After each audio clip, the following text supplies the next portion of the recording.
안녕하세요.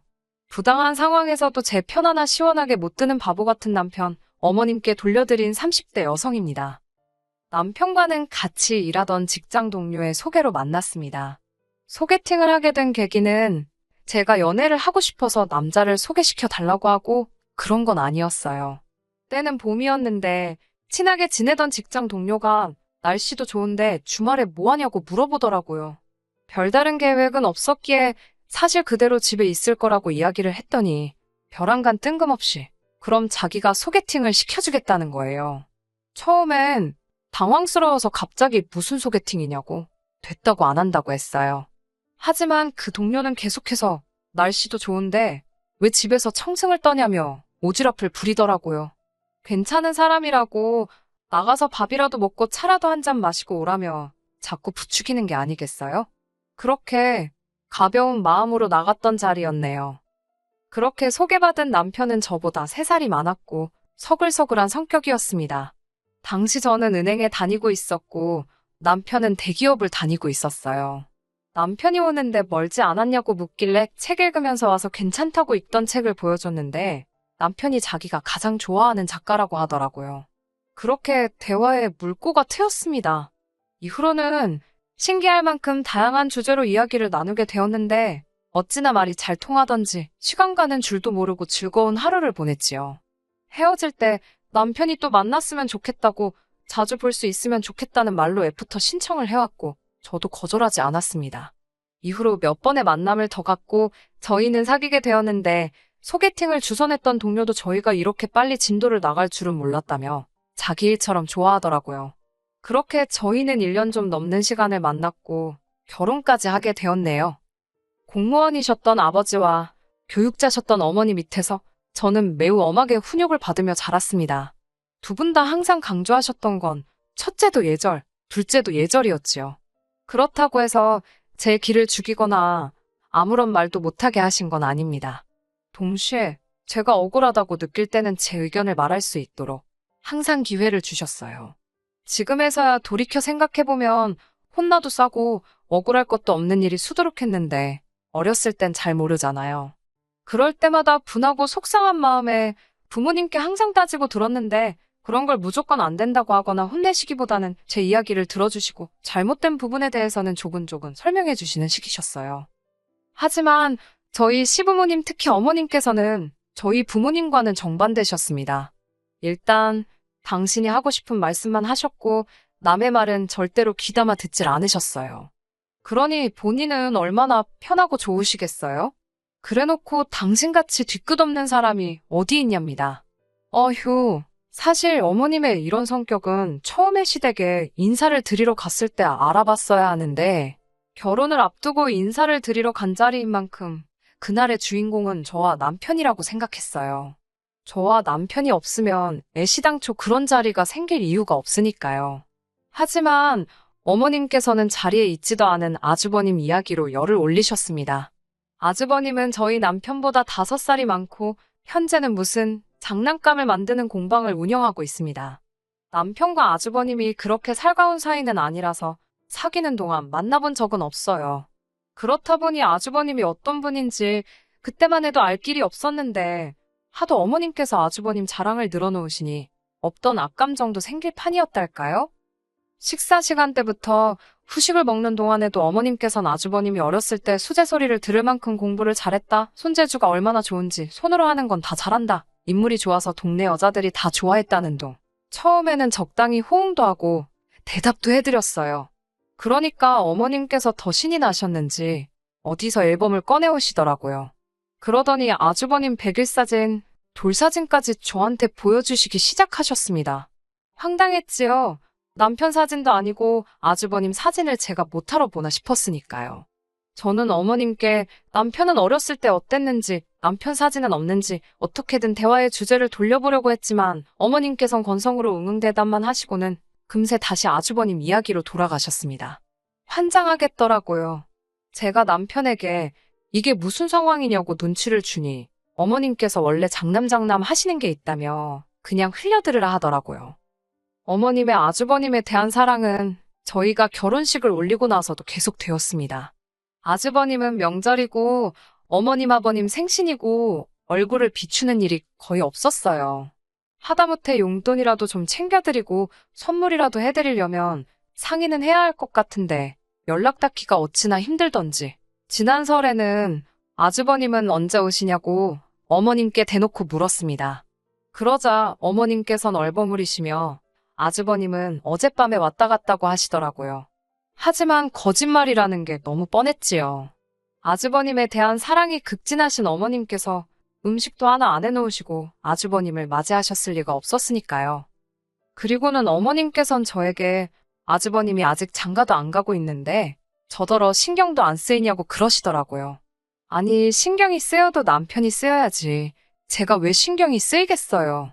황당했지만 어떻게 신경을 써드리면 되겠냐고 웃으며 여쭈니 제 친구들 중에 괜찮은 여자 없냐고 좀 소개도 시켜주고 그러랍니다. 저는 다시 웃으며 저도 지방에서 올라와서 서울에는 아는 여자가 많이 없다고 둘러댔어요. 그리고 당시 아주버님 나이가 39이었어요. 저랑은 8살 차이였고요. 아주버님은 마흔을 눈앞에 두고 계신데 제 주변에 설령 소개시켜줄 만한 사람들이 있다고 해도 나이차가 워낙에 많이 나다 보니 제 주변 사람들을 소개시켜주기가 조금 그렇더라고요. 아예 일면식도 없는 사람이라면 모를까. 솔직히 아는 사람들한테 소개시켜주면 무슨 욕을 먹을지 뻔히 보여서 내키지도 않았습니다. 처음에는 저도 아는 사람이 많이 없다는 식으로 둘러댔는데 어머님은 포기가 안 되는 건지 정말 제 얼굴을 마주칠 때마다 우리 아들 소개시켜줄 사람 없냐. 주변에 결혼한 사람들한테라도 물어봐라 하면서 계속해서 사람을 진이 빠지게 만들더라고요. 급기야는 너는 사회생활을 어떻게 했길래 그 나이 먹고 아는 사람이 하나도 없냐고 저한테 뭐라 하더라고요. 그때부터 슬슬 저도 짜증이 나기 시작했는데 하루는 제가 일하는 은행까지 찾아오셨어요. 은행에 여직원들이 많잖아요. 열심히 일하고 있는 사람들 하나씩 지목하면서 저 여자는 결혼했냐 물어보고 그랬어요. 그러면서 하는 말이 그래도 우리 첫째 소개시켜줄 거면 저보다 직급이 높은 사람이면 좋겠다고요. 네 손윗동서가 될 텐데 저보다 직급이 낮으면 계족보가 되지 않겠냐고 김칫국을 마시다 못해 할 필요도 없는 걱정을 하시더군요. 너무 스트레스 받아서 저도 참다 못해 어머님한테 한 번 대들었네요. 일 크게 터뜨린 건 아니고 어머님한테 제 직장에 결혼 안 한 직원이 있더라도 아주버님하고는 아마 만나지 않을 거라고요. 다 비슷한 조건의 회사 다니는 사람을 만나려고 하지. 그리고 우리 직원들 중에 결혼 안 한 사람은 다 저보다 어린 직원들밖에 없어서. 나이차도 많이 나는데 제 직장에 오셔서 그래봤자 못 찾으실 거라고 빙 돌려서 말씀드렸어요. 장남 애지중지하는 어머님이시니 그 말에 곧바로 발끈하시더군요. 우리 아들이 어디가 어때서 그러냐고 하면서 사람들이 가져다주는 돈만 세는 주제에 따지는 것도 많다고 하며 저까지 싸잡아서 험담을 하시더라고요. 저도 솔직히 속으로 욱하기도 했고 어머님한테는 백날 입 아프게 말하는 것보다 현실을 알려주는 게 최고일 것 같아서 차라리 그럼 아주버님을 결혼정보회사에 등록시키는 게 어떻겠냐고 제안을 했어요.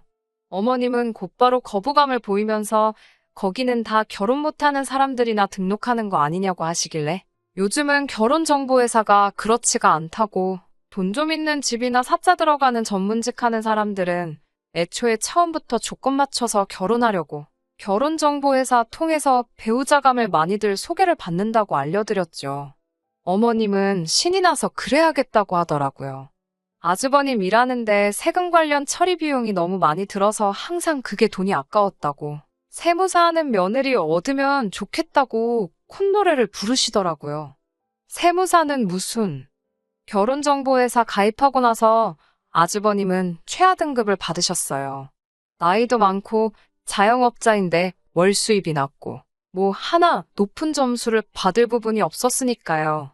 저도 그런 걸 얼추 알고 있으니 어머님한테 가입시키라고 말했던 거였고요.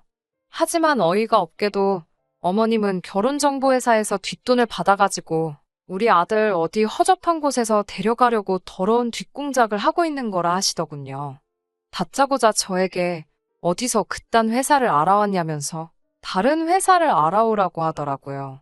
어머님한테 그게 현실이에요 하고 말해주고 싶었지만 굳이 제 입으로 말할 필요도 없었습니다.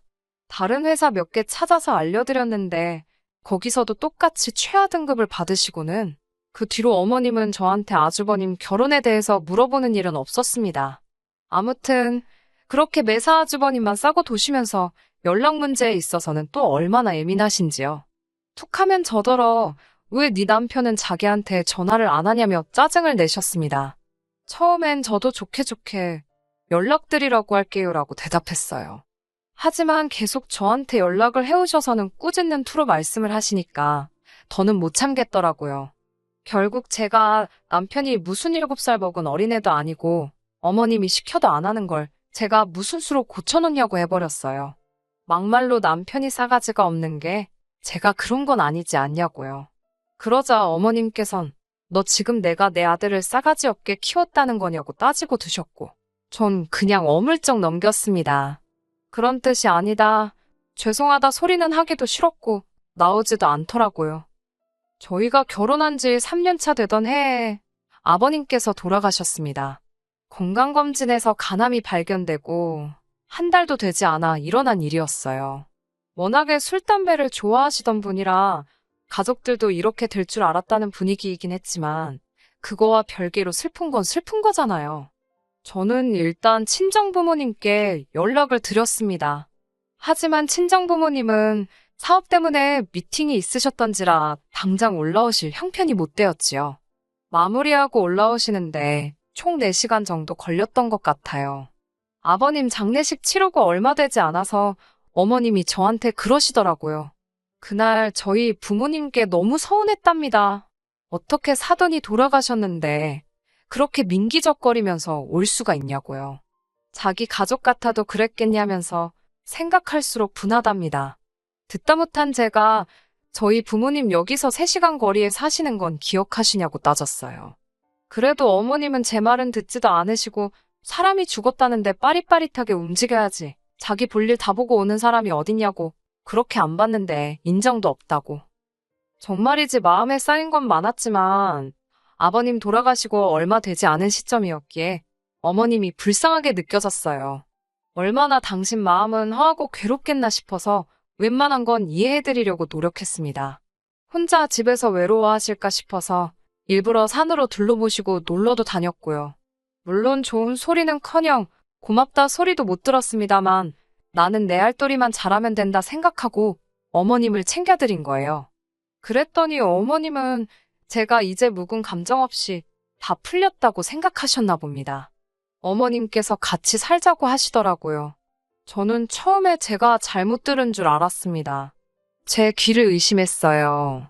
어머님께선 어차피 이렇게 자주 만나서 밥도 먹고 놀러도 다니는데 뭐하러 두 집 살림을 하냐면서 같이 살자고 하셨습니다. 처음엔 좋게 좋게 돌려서 말씀드렸습니다. 이렇게 서로 거리를 두고 사는 편이 좋은 것 같다. 서로 사생활도 보호되고 좋지 않냐고요. 하지만 어머님께선 그럴 게 아니라 이참에 당신 집도 정리하고 아주버님 집도 정리하고 저희 집도 정리하고 새 집 살림을 다 합치는 건 어떻겠냐고 그러셨습니다. 당신이 살림은 도맡아서 해줄 테니 얼마나 편하겠냐고요. 상상만 해도 끔찍하더라고요. 돌려서 말씀드려서는 못 알아들으시는 것 같아서 죄송하지만 저는 어머님과 같이 살 생각은 추호도 없다고 말씀드렸습니다. 같이 살면 서로 사이만 더 나빠지고 마음만 더 상할 것 같다고요. 그러자 어머님께서 많이 서운하셨는지 화가 나신 건지 한동안 제 전화도 안 받으시고 연락이 없으셨어요.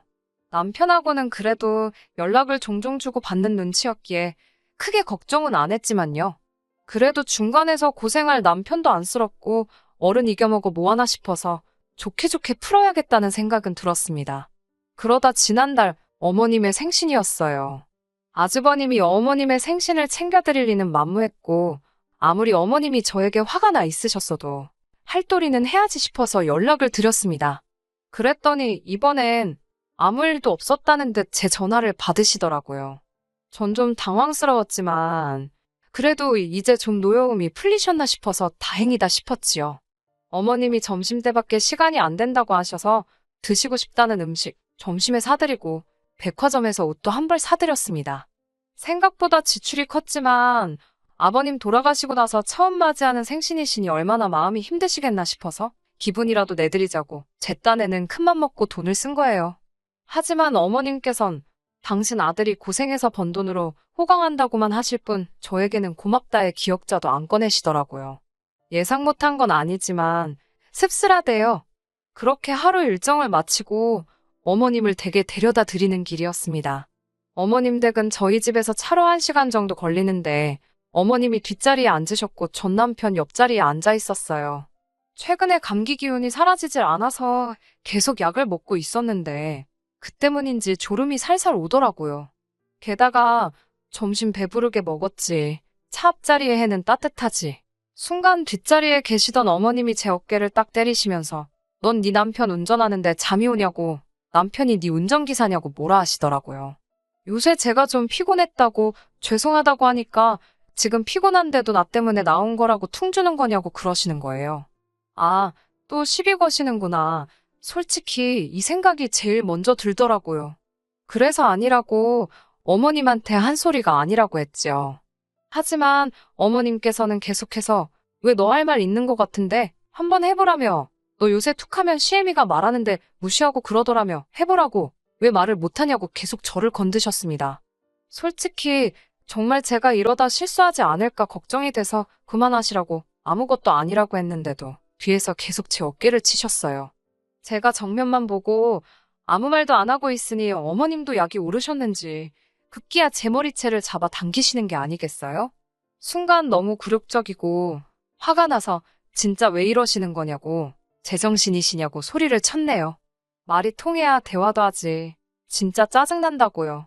그러자 어머님도 지금 네가 시애미를 미친 엑스 취급을 하는 거냐며 돌아가신 아버님 이름을 목 놓아 부르시는데 환장할 노릇이었지요. 남편도 화가 난 건지 두 사람 다 그만하라며 소리를 질렀습니다. 그렇게 어머님을 모셔다 드리고 저희도 집에 돌아왔어요. 남편이 저더러 어머님께 꼭 그렇게까지 해야 했냐며 평소엔 잘 참고 넘기더니 오늘은 왜 그랬냐입니다. 그러면서 이번엔 어머님께서 쉽게 풀어지실 것 같지 않다며 자기가 곰곰이 생각을 해봤는데 아무래도 떨어져 지내다 보니 서로가 서로를 잘 몰라서 이런 일이 생긴 것 같답니다. 그러더니 이참에 합가를 하자대요. 같이 살면서 정이 들어야 앞으로 오늘 같은 일이 없을 것 같다나요. 이게 말인지 뼈다군지. 저는 어머님이 먼저 나를 치고 머리를 잡아 당기셨다고 어느 시어머니가 며느리 머리채를 잡아 당기냐고 난 절대로 그냥 못 넘어간다. 그런데 합가를 하자고? 당신 제정신이냐고 따졌습니다. 하지만 남편은 혼자 대신 어머님이 불쌍하지도 않냐, 장모님이어도 이랬겠냐와 같은 헛소리를 짓걸려대며 제 화를 더 건드려댔어요. 그날 밤 곰곰이 생각해보니 어쩌면 이 모든 상황의 원인은 남편이 아닐까 싶었습니다. 한 번도 딱 부러지게 제 편을 들어준 적도 없었고 어머님께 그만하라 소리도 똑바로 못하는 무능한 인간이라는 게 너무 화가 났어요. TV를 보고 있는 남편에게 이야기 좀 하자니까 남편이 저더러 네가 생각해도 네가 심했지? 그러더군요. 그 말을 무시하고 제가 물었습니다. 앞으로도 어머님이 나한테 선 넘는 행동을 하셔도 오빠는 가만히 보고만 있을 거냐고요. 그러자 자기가 제 편을 들면 어머니가 너무 불쌍하지 않냐입니다. 아버님도 돌아가셨고 아주버님은 저도 알다시피 살갑지 못하지 않냐면서 저한테 딸 노릇하라는 것도 아닌데 웬만한 건 참고 넘어가 드리라네요. 그 이야기를 들으니 뭔가 희망이 없다 싶었고 전 안 되겠다고 대답했습니다. 그러자 남편이 그게 무슨 뜻이냐고 묻길래 이 결혼 생활 더는 못하겠다고요. 어머님이 나를 부당하게 대해도 당신만 내 편이면 괜찮았을 거라고. 근데 아예 지금 내 편은 절대 못 든다 하니 내가 무슨 좋은 일이 있으라고 당신 옆에 붙어 있겠냐 했네요. 어머님께도 내가 꼭 어머님 때문에 이혼하기로 했다고 전해달라고요. 그 소식을 들은 어머님께서 연락을 해오셨는데 당신이야말로 저한테 악감정이 하나도 없는데 제가 매번 냉랭하게 나오니 제 눈치를 보느라 힘이 드셨답니다. 그러면서 이참에 너랑 나랑 지난날 있던 일은 모두 털어버리고 새롭게 시작하자대요. 저는 됐다고 아들 둘 옆구리에 하나씩 끼시고 만수무강하시라 했습니다. 어찌나 속이 시원하던지. 협의이혼 숙려기간도 이제 곧 끝나고 전 법적으로 완전히 자유의 몸이 됩니다. 남편한테는 사실 화가 나는 것보다 서운한 마음이 더 크네요. 이제 와서 그런 생각이 들긴 하지만 아마 남편은 속으로 아주버님을 질투하고 있었는지도 모르겠어요. 아주버님보다 더 큰 효도를 하면 어머님에게 인정받는 자식이 될 수 있었을 거라 생각했었던 것 같습니다. 그게 잘못되거나 틀렸다 탓을 하고 싶지는 않은데 남편의 효도에는 항상 저희 희생이 포함되었던 게 문제였어요. 아무리 미래를 약속한 사이라고 해도 자식된 놀이는 자기 선에서 끝냈어야지. 이혼 사유는 어머님의 갑질이 이유가 되었지만 가장 큰 이혼 사유는 남편에게 있다고 생각합니다. 중간 역할을 잘해줬다면 이런 일도 없었겠지요. 이혼 후에 자기 인생이 이렇게 된 걸 어머님 탓을 하기보다 스스로가 반성하고 잘못을 뉘우치면 좋겠네요. 끝까지 들어주셔서 감사합니다. 오늘의 사연은 여기까지입니다. 구독과 좋아요, 알람 설정 부탁드리고 더 좋은 사연으로 다시 찾아뵙겠습니다. 감사합니다.